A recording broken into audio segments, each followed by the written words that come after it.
Hospital no Recife recusa pacientes por falta de espaço e remédios. Polícia prende quadrilha de falsos médicos no interior de São Paulo. Ministério Público investiga a cobrança irregular de taxa em cemitérios do Rio. Acusado na Lava Jato, Cunha rompe com o governo, mas pode ser alvo de processo de cassação. Etienne Medeiros ganha o primeiro ouro da natação feminina na história do PAN. Brasil acerta no alvo e leva 2 ouros no tiro esportivo. E a nossa seleção devolve a um menino com câncer o sonho de jogar futebol. Boa noite. Pacientes atendidos em postos de saúde de 3 cidades do interior de São Paulo estão preocupados. 4 falsos médicos foram identificados pela polícia exercendo ilegalmente a profissão. 2 já foram presos. Os 2 falsos médicos estão na carceragem da delegacia de Mairinque, interior de São Paulo. Pablo do Nascimento Mussolini e Natane Thaíse de Oliveira usavam documentos e nomes falsos. Eles foram detidos num hotel na Avenida Paulista quando se preparavam para fugir. A polícia chegou até eles depois de flagrar esta mulher que trabalhava com um registro profissional da médica Cibele Lemos no começo da semana. Ela está foragida. Os 13 mais um homem já identificado se passavam por médicos nos hospitais públicos de Mairinque, Alumínio e São Roque, no interior paulista. A estimativa é que eles ganhavam até R$30 mil por mês, exercendo ilegalmente a profissão. O pai de Gislaine foi uma das vítimas. Ele deu entrada no hospital com princípio de infarto. A falsa médica receitou apenas remédio para febre e soro. Ela nem pediu exame, nada, só falou, então o problema do seu pai é tomar um dipirona com soro na veia e depois está dispensado. Ele quase infartando. Quase infartando. Em depoimento, os 2 suspeitos disseram que cursaram medicina na Bolívia e que não conseguiram validar o diploma aqui no Brasil, mas não apresentaram provas de que fizeram mesmo a faculdade fora do país. Segundo a polícia, dezenas de pessoas que foram atendidas por eles morreram. Todos os casos agora serão investigados. Jorge morreu no mês passado. Aos 59 anos, sem nenhuma doença crônica, ele chegou no hospital com dificuldade para respirar. Foi atendido por Pablo Mussolini e Natane de Oliveira. A família conta que ele ficou sem medicação prescrita e visita médica durante dias. Ele não merecia isso, entendeu? Se tivesse médico, hoje meu pai estava aqui do meu lado. A única coisa que eu quero é justiça. Os 4 falsos médicos eram contratados de uma empresa que presta serviço para hospitais públicos das cidades. A polícia investiga se funcionários tinham participação na fraude. Os investigadores fizeram buscas e apreenderam computadores. Existe a suspeita de que outros falsos médicos participem do esquema. Quem contratou devia ter visto isso antes, né? Se ela poderia ter matado alguém. A Inova, que é a prestadora de serviços responsável pelas contratações, afirma que os médicos apresentaram documentos pessoais e o registro profissional no Conselho Regional de Medicina e está colaborando com as investigações. Enterrar um parente no Rio de Janeiro ficou mais caro desde que os cemitérios da cidade foram terceirizados. As taxas assustam tanto que já são chamadas de IPTU dos mortos. Esse homem, que não quer se identificar, se assustou com o preço cobrado para enterrar o sogro. Além das despesas previstas, ele se deparou com uma nova taxa. Quando emitiram a nota fiscal, mandaram mais R$500 de taxa de manutenção. E a gente já paga anualmente uma manutenção. É quase uma extorsão. Você acaba pagando para resolver logo. A prefeitura começou a fazer um recadastramento nos cemitérios do Rio e explicou por meio de nota que a atualização é gratuita e somente quem tem jazigo deve pagar a taxa anual. O chamado IPTU dos mortos entrou em vigor depois que os cemitérios do Rio foram terceirizados. Além da taxa anual de manutenção de jazigos, está sendo cobrada também a taxa de exumação. A quantia, que era paga 3 anos depois do enterro, agora deve ser quitada no ato do sepultamento. Um dos consórcios que administra os cemitérios alegou que a cobrança passou a ser adiantada porque muitas famílias não faziam a exumação depois de 3 anos. Esta seria uma maneira de garantir que o serviço será realizado. Para esse advogado, as novas arrecadações podem ser uma maneira de o cemitério cobrar 2 vezes a família do morto. O porquê desse pagamento, para que esse pagamento, todo usuário que se sentir lesado, prejudicado, tem que reclamar, tem que comparecer. Olha, comer em restaurante durante a semana muitas vezes é a única opção para quem passa o dia longe de casa. O problema é que esse hábito pode mexer com a balança. Uma pesquisa alerta: comer fora engorda. Um sonho de consumo. Comida caseira todo dia. E a realidade. Café da manhã na rua, almoço na rua e janta também. A correria é muito grande e não dá para parar. A alimentação fora pesa. É o que prova uma pesquisa americana. São quase 200 calorias por dia a mais do que com refeições feitas em casa. No Brasil, os restaurantes por quilo até oferecem opções saudáveis. O problema é o que escolhemos colocar no prato. E o alerta dos nutricionistas é que muita gente, com tanta oferta, acaba exagerando exatamente no que mais engorda. A tendência é colocarmos no nosso prato preparações que não faríamos em casa. Quando você come fora, você pode ter uma lasanha que você prepara em casa, só que você prepara uma vez por semana ou a cada 15 dias. Então a frequência deste prato é diferente e a composição também. Joelma equilibra bem a dieta. Leva lanches de casa para o trabalho e no restaurante controla o prato. Eu consigo dosar a quantidade do que eu vou comer e escolher exatamente os alimentos. Um arroz integral e não um arroz branco, um peixe e não uma carne gordurosa. Foi assim que conseguiu perder 15 quilos em 9 meses. Não dá para comer tudo todos os dias, mas dá para escolher. Não precisa comer hoje, amanhã eu posso comer.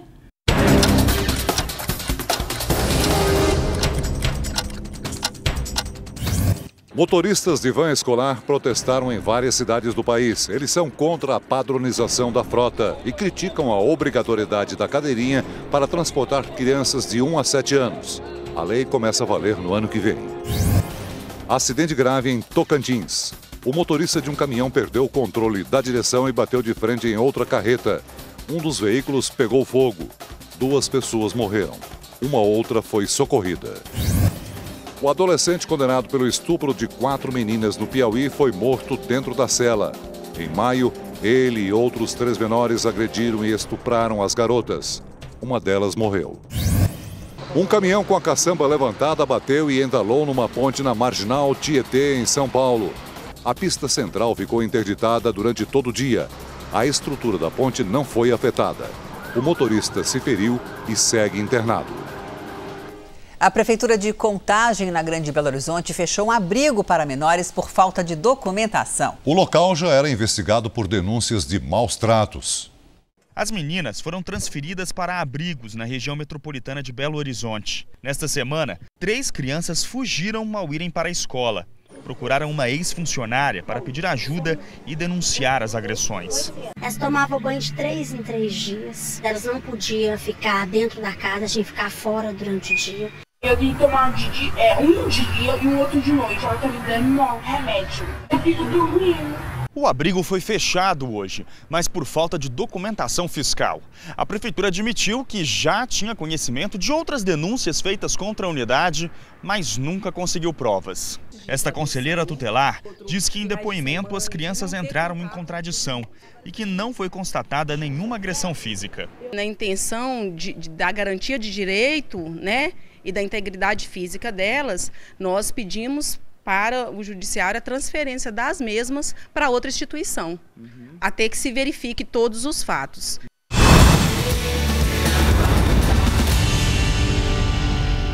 A natação feminina faz história no PAN de Toronto. Vamos para lá ao vivo com a Adriana Araújo. Oi, Adriana, boa noite. Etienne Medeiros é a nossa menina de ouro. Olá, Celso, Janine, boa noite a todos aí no Brasil. A menina de ouro que faltava, né? Etienne Medeiros, ou Titi, como ela é chamada por alguns colegas da natação, uma pernambucana de 24 anos, que chegou como favorita, mas não quis cantar a vitória antes da hora. Agora pode. Ela conquistou um ouro inédito para a natação feminina do Brasil na prova dos 100 metros costas. Otávio Muniz, conta pra gente como foi. Boa noite, Otávio. Boa noite, Adriana. Boa noite a todos. Ela não era favorita na prova. Raia número 3, Etienne Medeiros. Haviam mais competidoras importantes como a Hillary Caldwell, mas ela conseguiu vencer e bateu o recorde pan-americano com 59,61. Momento em que ela recebe a medalha, mas a medalha não está na posição correta. E ela vai trocar. A medalha tem que estar na posição certa. É muito importante. E aí vamos para a segunda medalha da noite. Uma prata nos 100 metros costas para Guilherme Guido do Brasil. Virou bem, chegou apertadinho ali. O recorde pan-americano foi batido também. E na terceira, o Leonardo de Deus, para conquistar a medalha de bronze. Foi a mais difícil até agora. Ele vinha mal na virada, conseguiu se recuperar na última virada e brigou pelo bronze até o final. Prata, ouro e bronze. A confirmação do Brasil no terceiro lugar. Voltamos com você, Adriana. Obrigada, Otávio. Você viu aqui no JR que a Etienne Medeiros disse que aceitava uma metade de uma barrinha de chocolate se esse ouro viesse. Promessa é dívida. Amanhã eu pago essa dívida para a Etienne, então. Agora vamos falar de uma história emocionante que nós descobrimos aqui em Toronto. Você vai conhecer a história do Lucas, um brasileiro de 16 anos que começou a carreira no futebol canadense, mas teve que interromper os planos por causa de um câncer. E ele ganhou uma força muito especial da nossa seleção. Passou bonito na linha de fundo, olha o gol! Gol! Em campo, uma goleada do Brasil. Mas não foi o placar que fez esse adolescente sorrir. Ele vivia o momento mais especial da vida. Lucas Aragão, 16 anos. Na estante do quarto, uma coleção de troféus. Em que posição que você joga?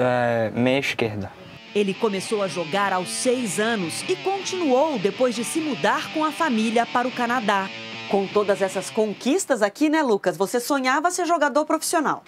Exato. Só que foi justamente numa partida de futebol que o Lucas começou a perceber um problema na visão. Ele tinha uma visão dupla do jogo, via as pessoas dobrado, a bola. Como que era, Lucas? Tudo. A bola vinha para mim, eu não sabia se estava vindo do lado direito ou do lado esquerdo. Os exames revelaram um tumor no cérebro que pressiona o nervo óptico e pode se espalhar rapidamente. É muito duro quando a gente...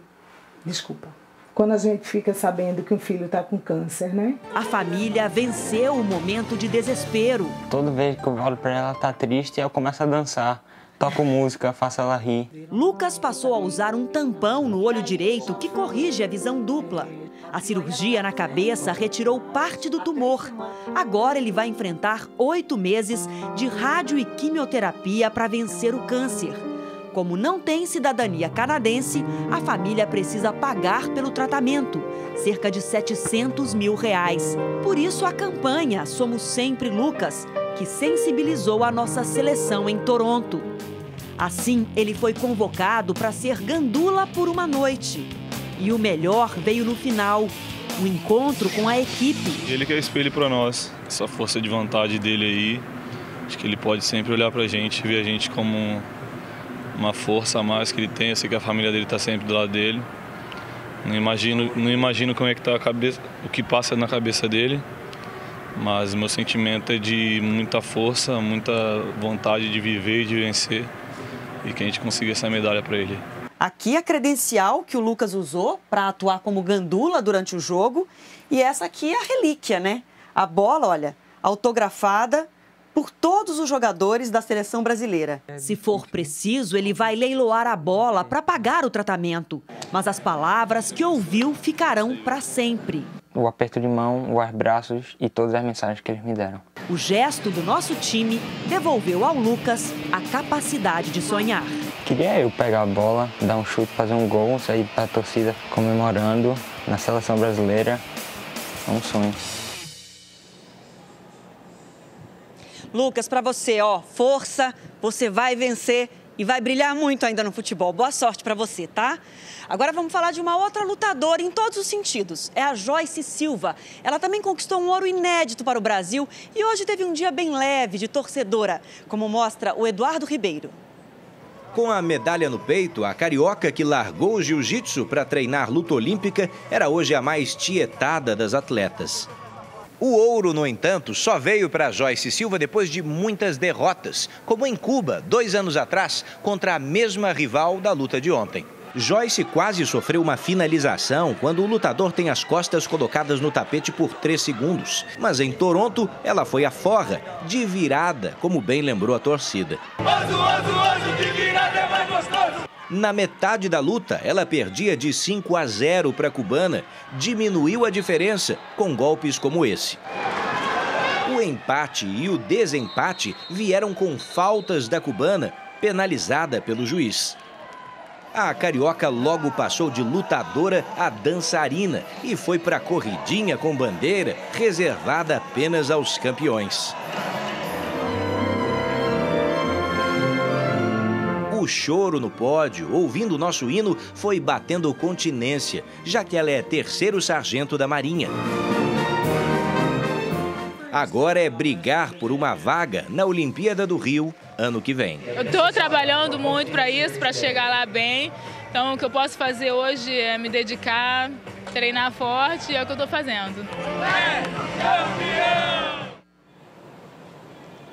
E o tiro esportivo deu mais 2 medalhas de ouro para o Brasil e já temos 2 vagas garantidas nas Olimpíadas no Rio no ano que vem, como mostra Roberto Tomé. Festa para o tiro esportivo brasileiro. Cássio Rippel levou a medalha de ouro na carabina deitada. Ele dominou toda a prova, desde a etapa de classificação, quando bateu o recorde dos Jogos Pan-Americanos, com 625,9 pontos. Na final, Cássio derrotou o americano Michael McPhail, atual líder do ranking mundial. Eu sabia que eu não podia errar, eu tinha que me manter concentrado o tempo todo e muito focado. Na pistola de 50 metros, o domínio foi de Júlio Almeida. Entre outros adversários, ele bateu o cubano Jorge Grau, campeão das Américas no ano passado. A vitória dos brasileiros foi além desta competição. Júlio Almeida e Cássio Rippel conquistaram 2 medalhas de ouro para o Brasil e 2 vagas nos Jogos Olímpicos do Rio no ano que vem. Estou conseguindo garantir meu passaporte para o Rio de Janeiro. Vamos disputar em casa essa Olimpíada. A bandeira brasileira no alto hoje tem a marca do tiro esportivo. Agora, vôlei masculino, a nossa seleção estreou sem susto nos Jogos Pan-Americanos, como mostra Bruno Piscinato. Brasil e Colômbia. Ultimamente esse duelo tem sido equilibrado no campo, né? Porque aqui não tem Rames Rodrigues ou Falcão Garcia. No vôlei, os colombianos ainda não são páreo para os atuais campeões pan-americanos. Eles até tentaram, mas foram bombardeados. E esse? Um jogo fácil, rapidinho, 1h e 15 minutos. A Colômbia não chegou a 20 pontos em nenhum set. Um 3-0 que dá para chamar de goleada. Foi quase uma goleada, graças ao bloqueio saque de hoje, deu para dizer que foi uma goleada sim. Depois da goleada nos colombianos, agora o vôlei masculino brasileiro terá um clássico pan-americano pela frente, contra a força e as provocações dos cubanos. Vamos dar aquela provocada e nós temos que estar muito bem na cabeça e com muita confiança. E agora vamos novamente para a piscina aqui de Toronto, porque tem 2 brasileiros na disputa. 2 Filipes. Lucas Pereira conta pra gente ao vivo. Boa noite, Lucas. Boa noite, Adriana. Boa noite aos amigos do Jornal da Record. Olha, são 2 Filipes e 2 Filipes favoritos, hein? Para a conquista do ouro nessa prova dos 100 metros nado de peito. Simplesmente os 2 fizeram a dobradinha em Guadalajara 4 anos atrás. O Felipe França foi ouro, o Felipe Lima foi prata e os 2 estão nadando juntos mais uma vez, hein, Xuxa? O Felipe França hoje nas eliminatórias estabeleceu um novo recorde de Jogos Pan-Americanos, 59,84, o único nadador abaixo da casa do 1 minuto. Felipe Lima, ele foi bronze em 2013 nessa prova, nos 100 metros nado peito. O Felipe França, ele é muito rápido, muito explosivo nos primeiros 50 metros também. Ele é campeão mundial em 2011 e medalhista de prata no Mundial em 2009 em piscina de 50 metros. Vai ser uma prova disputadíssima. Medalha de ouro para o Brasil e também medalha de prata. Agora, a dúvida é qual Felipe vencerá. Os 2 realmente são muito bons nessa prova. Olha aí os 8 finalistas. Felipe França vem na raia 4, o Felipe Lima, o outro Felipe na raia 3. Estamos ao vivo com a prova dos 100 metros, nado de peito no masculino. Olha aí, respirando fundo ali o Felipe França. O Felipe Lima está de touca branca, uma raia abaixo dele. Olha aí, de bermuda verde claro, touca branca o Felipe Lima. E aí de touca verde e amarelo o Felipe França, para você em casa, em todo o Brasil, identificar os dois Filipes que podem fazer dobradinha agora. Vamos à final. Vamos à largada dos 100 metros peito. Aí a saída, os dois Filipes na água. Você acompanhando ao vivo na Record. Felipe França com uma boa saída, hein, Xuxa? Ele é muito veloz, já saindo na frente o Felipe França. Em segundo, o Felipe Lima. Os dois vêm na frente, quem sabe de novo, repetindo a história de Guadalajara 4 anos atrás. Com ouro e prata para o Brasil nessa prova. Os brasileiros são muito fortes. Olha o Felipe França com touca verde e amarela. Ele vem na frente, bate em primeiro dos primeiros 50 metros com 27 segundos e 79 centésimos. Felipe Lima em segundo, Xuxa. O Felipe Lima no Campeonato Mundial em Barcelona, ele venceu a medalha de bronze conquistando no final de prova, nos últimos 25 metros. E vem muito bem o Felipe França, hein? Felipe França abre muita diferença. Espetacular a prova do Felipe França. Ele vai conquistar o bicampeonato pan-americano dos 100 metros nado de peito. O Felipe Lima vem junto para brigar pela medalha de prata. Felipe França do Brasil vai ser ouro de novo. Bicampeão pan-americano. E o Felipe Lima prata. A dobradinha do Brasil se repete. Em Guadalajara foi assim. Agora em Toronto de novo. Felipe França com ouro. Felipe Lima com a prata. Xuxa. Melhor tempo da carreira, recorde de Jogos Pan-Americanos, 59:21. Parabéns para os Filipes. Novo recorde dos Jogos Pan-Americanos. Que festa. Adriana. Obrigada, parabéns. E daqui a pouco eu volto com outras notícias do PAN. Até já, Adriana.